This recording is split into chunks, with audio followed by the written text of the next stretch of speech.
As lovers of virtue, there is this ever-present threat, this ever-present looming leviathan that is watching us from above, of vice, of things not going out, not turning out well, and your character being corrupted by something.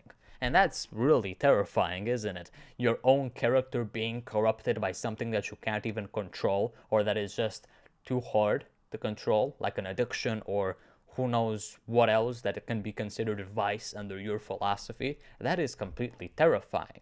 But sadly, or should I say fortunately, happily speaking, it's something necessary. We all need to indulge in vice from time to time, because things like sugar or small little very convenient addictions that aren't actually life ruining, that aren't actually ruining your life, are pillars of life. They're core life experiences.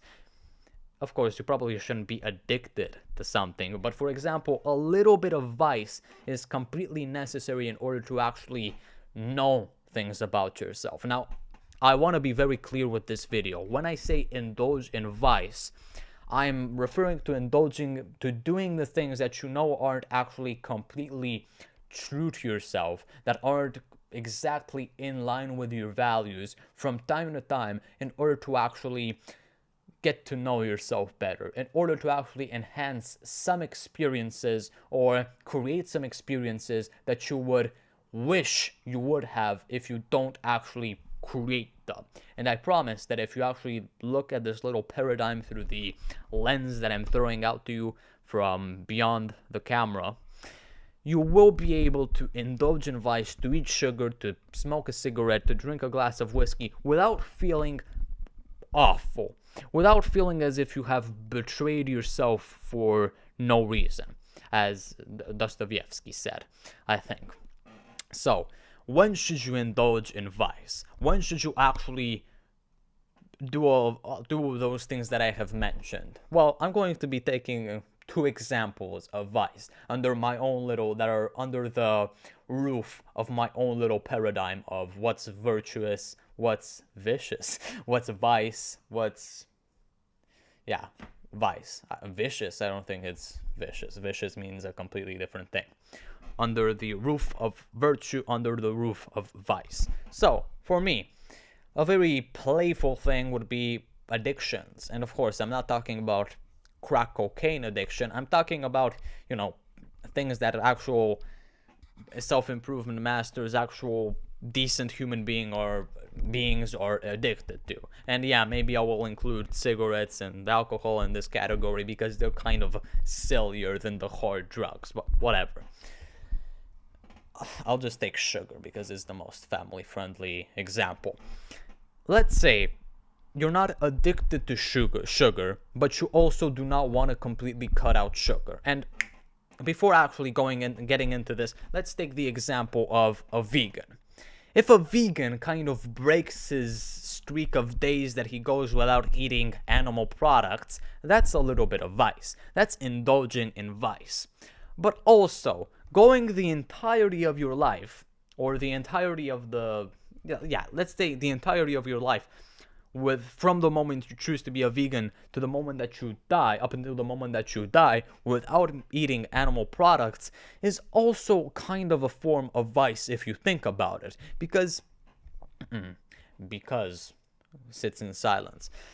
I had a really good argument for this. Because you kind of become a radical. You kind of become something that you don't want to become. You become a little bit too truthful to yourself. You kind of, how can I say this?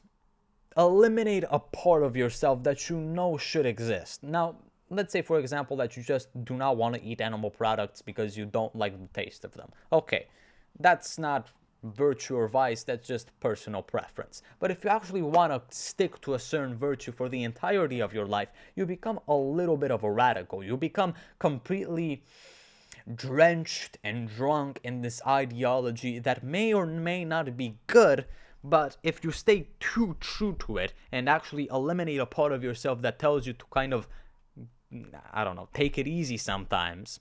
That part of you is very dangerous, but sometimes you should listen to it and sometimes you shouldn't. I'll tell you when, and I'll tell you when you shouldn't. You eliminate that part of yourself, so in the end you're kind of just a creation of this ideology instead of an actual combination of your basic human traits. And I'm not even going to mention that eating animal products, eating sugar, doing anything that's sort of related with vice can be a life-changing experience if you do it right. When should you do it? That's the first category of vice, in my opinion. The second category of vice is emotional vice. These things are a little bit more abstract. Like knowing that you probably shouldn't fall in love at a young age because you might get your heart broken and because it's just not a right moment to do that, but doing it anyway because you know that the experience that is to be derived from that vice is going to be relevant to you in the future. You can use it in order to actually create something better and compare it to something in the future. Let's say, for example, I don't know, you're like me, 14 years old, and fall in love with anyone. Well, yeah, it might be a stupid decision if you look at it from a philosophical standpoint, and if you have the rationality to actually not do it, okay, you can not do it. But if you do it, even though you know, philosophically speaking, morally, not morally, but sociologically speaking, all of that, that you shouldn't, but still do, because you know that that vice may give you an opportunity in the future to have something to compare it with, I don't think that's wrong. Quite honestly, I think that is something that you should be doing. You should be indulging in emotional vice just as you indulge in physical vice, in in drugs, in sugar, in, I don't know. I'll just say sugar, so I don't need to mention the goddamn class B drugs, whatever. So I have a couple of situations where this is acceptable. Now, this is just for myself. It can be completely different for you. So, do it when it either enhances the thing you are currently doing or when you know that you will regret it if you don't do it. Let's say, for example, that you fall in love for the first time at 30 years old and actually have that amazing experience of being with a partner and actually having basically all of your romantic wishes fulfilled and all of that, and think, wow, it would have been nice to actually go through a little bit of vice when I was 14, 16, 20, 25 to see how it is, so I could have something to compare it with now. So I don't look at this current relationship I'm in with red tinted glasses, with rose colored glasses, and actually have something to compare it to. Is this better or is this worse? Because yeah, of course, if I were to have done it then, it would have been a little bit playing with vice, indulging in vice, because I probably shouldn't have done that. But also I could have given my future self, something to compare what my future self is currently doing. And it's a lot simpler to argue this, to actually give logical reasons for why you should do this with things like sugar. Because, for example, if you go to Australia, that's a kind of, for me in Europe, in Romania, that's a pretty exotic destination. And you have the opportunity to eat smoked kangaroo. I don't think that exists. I think that is considered animal cruelty, in fact, but whatever. Are you really not going to eat that smoked kangaroo, a once-in-a-lifetime experience, just because you're a vegan? Yeah, okay, that might be your ideology, something that you hold yourself accountable for.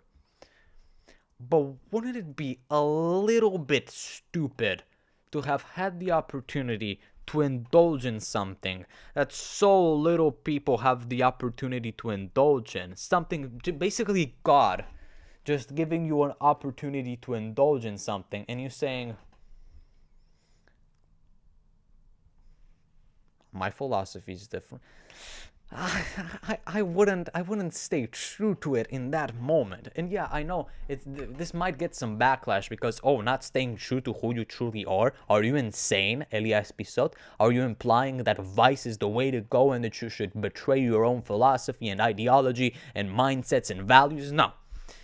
But in certain situations, it might be a better thing to do. And if you start artistically looking at your virtue and vice as like a little video game with points, and you'll get 1 point if you abstain from that and whatever, yeah, that's going to improve your life. But you also need to take into account exceptions, because no side of the coin is going to be completely perfect. You don't want to be a gluttonous imbecile, an indulgent imbecile, but you don't want to be a radicalist, a radical either. You need to fall in between. And that's kind of I don't know. Maybe it's a flawed way of looking at it, but falling in the middle with everything. What do you think about that? What do you think about that? How much sugar do you eat? Yeah, of course, you probably should be on a side of the coin when it comes to like eating sugar. But